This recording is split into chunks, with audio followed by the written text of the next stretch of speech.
आप देख रहे हैं देश लाइव, देश की आवाज। आदाब, देश लाइव में आपका स्वागत है। मैं हूं सहल कुरैशी। डीके शिव कुमार के मुख्यमंत्री बनते ही कर्नाटका सरकार ने आरएसएस पर लगाम लगाना शुरू कर दिया है, या यूं कहें कि नकेल कसना शुरू कर दिया है। कर्नाटका सरकार के नवनियुक्त गृह मंत्री प्रियांक खड़गे ने आरएसएस से कहा है कि अपने दस्तावेज देखें और रजिस्ट्रेशन करवा लें। साथ ही उन्होंने आरएसएस को इशारों ही इशारों में टैक्स के दायरे में लाए जाने का भी ऐलान कर दिया है। उन्होंने कहा है कि भारत में 1 रुपया भी अगर भगवान को भी दान दिया जाता है तो उसका भी टैक्स के दायरे में उसको लाया जाता है, उसका भी हिसाब देना पड़ता है। तो क्या आरएसएस भगवान से ऊपर है या भगवान से ज्यादा है? उन्होंने पूछा है कि क्या सिर्फ भागवत के कह देने से कानून बदल जाएगा? क्या सिर्फ भागवत के कह देने से आरएसएस को छूट मिल जाएगी? प्रियांक खड़गे ने कहा है कि आरएसएस के 200, 300 करोड़ के ऑफिस बने हुए हैं, तो क्या उन्हें कानून के दायरे में नहीं लाया जाना चाहिए? क्या उनकी जवाबदेही तय नहीं की जानी चाहिए? क्या उनका ऑडिट नहीं किया जाना चाहिए? कांग्रेस अध्यक्ष मल्लिकार्जुन खड़गे के बेटे और कर्नाटक के गृह मंत्री प्रियांक खड़गे ने कहा है कि अब आरएसएस को अपने वकीलों से बात कर लेनी चाहिए और अब आरएसएस को संविधान के दायरे में लाना ही पड़ेगा, क्योंकि आरएसएस भले ही पावरफुल हो लेकिन वो संविधान से ज्यादा पावरफुल नहीं है और इसीलिए उसको संविधान के दायरे में लाना अब जरूरी है। उन्होंने कहा कि क्या आज मैं अगर एक संगठन बनाकर गुरु दक्षिणा लेना शुरू कर दूंगा और टैक्स नहीं भरूंगा और जवाबदेही तय नहीं करूंगा, तो क्या सरकार मुझे और मेरे संगठन को ऐसे ही कानून के दायरे में लाए बिना चलने देगी? इससे पहले कर्नाटक के गृह मंत्री प्रियांक खड़गे ने आरएसएस की फंडिंग प्रक्रिया पर सवाल उठाए थे। तब आरएसएस ने खुद को व्यक्तियों का समूह यानी कि बॉडी ऑफ इंडिविजुअल बताया था। लेकिन अब एक बार फिर से प्रियांक खड़गे ने ये बहस छेड़कर जरूर एक झटका आरएसएस, मोदी और शाह को दे दिया है। उधर हिंदू मुसलमान की एकता तोड़ने वाली पार्टी एक दिन जरूर हारेगी, ये कहना है आरएसएस नेता इंद्रेश कुमार का। आरएसएस नेता इंद्रेश कुमार ने हिंदू मुसलमान की एकता तोड़ने वाले लोगों को नसीहत दे डाली है। उन्होंने कहा कि देश में बदलाव आ रहा है और हिंदू और मुसलमान साथ रह सकते हैं और आगे बढ़ सकते हैं। जो दल देश को बांटने और खंडित करने की कोशिश करते हैं उन्हें हार का सामना करना पड़ेगा। क्या इंद्रेश कुमार का निशाना मोदी, योगी और शाह पर है? पूरा देश जानता है कि ये तीनों नेता ही देश में सबसे ज्यादा हिंदू मुस्लिम करते हैं। जब भी आप चुनाव की रैलियां उठाकर देख लें तो अमित शाह, नरेंद्र मोदी और योगी आदित्यनाथ के बयान सीधे तौर पर हिंदुस्तान, पाकिस्तान, मुसलमान और कब्रिस्तान से जुड़े हुए ही होते हैं। बहरहाल राजधानी दिल्ली में मीडिया को संबोधित करते हुए आरएसएस के वरिष्ठ नेता इंद्रेश कुमार ने कहा कि जो व्यक्ति या जो दल इस कोशिश में लगा है कि हिंदू मुसलमान एक साथ नहीं रह सकते, उनकी हार निश्चित है। हमारे देश को बांटने वालों के लिए समाज में कोई जगह नहीं है, ये कहना है आरएसएस के नेता इंद्रेश कुमार का, जिनका नाम कई बम धमाकों में भी आ चुका है। इंद्रेश कुमार ने कहा कि देश में धीरे धीरे बदलाव आ रहा है।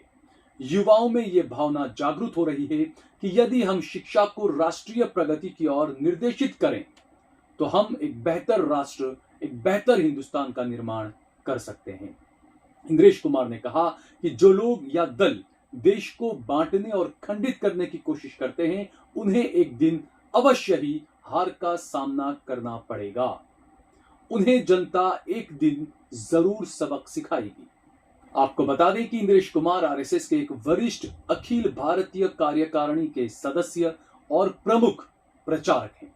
वो मुख्य रूप से मुसलमानों को आरएसएस की विचारधारा से जोड़ने के लिए वर्ष 2002 में स्थापित किए गए मुस्लिम राष्ट्रीय मंच के मुख्य मार्गदर्शक के रूप में जाने जाते हैं। लेकिन आज तक मुसलमानों की मॉब लिंचिंग पर या मुसलमानों के साथ हो रहे अत्याचार पर उन्होंने आज तक कोई बयान नहीं दिया, एक शब्द भी उन्होंने नहीं कहा और ना ही उनकी गोद में जाकर बैठने वाले किसी भी मुस्लिम ने उनसे इस बारे में आज तक एक भी सवाल पूछा। कि मुसलमानों की मॉब लिंचिंग क्यों हो रही है, मुसलमानों से उनकी मसाजिदें क्यों छीनी जा रही है, मुसलमानों के मकानों पर बुलडोजर क्यों चलाए जा रहे हैं। ये तमाम वो मुद्दे हैं जिन पर राष्ट्रीय मुस्लिम मंच से जुड़े आरएसएस के किसी मुसलमान ने आज तक आवाज नहीं उठाई है। उधर Z+ सिक्योरिटी प्राप्त आरएसएस के सर संचालक मोहन भागवत अपने 5 दिवसीय दौरे पर रविवार को बिहार पहुंचे। वो बिहार के स्वयंसेवकों को प्रशिक्षित करने के लिए मुंगेर के सरस्वती विद्या मंदिर में आयोजित कार्यकर्ता विकास वर्ग शिविर में भाग लेने पहुंचे थे। मुंगेर के सरस्वती विद्या मंदिर में एक आवासीय प्रशिक्षण शिविर चल रहा है, जहां बिहार और झारखंड के तकरीबन 700 चयनित स्वयंसेवक प्रशिक्षण प्राप्त कर रहे हैं। अब जो इंद्रेश कुमार ने कहा है कि जो देश को तोड़ने की बात करेगा, जो हिंदू मुसलमान को लड़ाने की बात करेगा, वो जरूर हारेगा।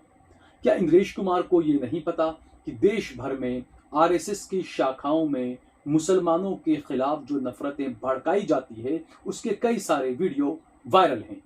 क्या इंद्रेश कुमार कभी इस पर कुछ कहेंगे? ये सवाल देश की जनता को पूछना चाहिए। इस वीडियो को ज्यादा से ज्यादा शेयर करें, कमेंट करें, लाइक करें। अगर आपने हमारा चैनल सब्सक्राइब न किया तो हमारे चैनल को जरूर सब्सक्राइब करें। हमने हमारा नंबर दे रखा है। जो खबरें गोदी मीडिया आप तक नहीं पहुंचाता है, जो खबरें गोदी मीडिया दबा देता है, उन खबरों को हम आप तक लाने की कोशिश करते हैं और इसीलिए हमें आपके सहयोग की, समर्थन की सख्त जरूरत है। हमने हमारा नंबर दे रखा है। इस नंबर के जरिए हमारा ज्यादा से ज्यादा सहयोग करें, समर्थन करें। जय भारत, जय हिंद।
देश और दुनिया की तमाम छोटी और बड़ी खबरों के लिए हमारे चैनल को सब्सक्राइब करना न भूलें और बेल का बटन जरूर दबाएं।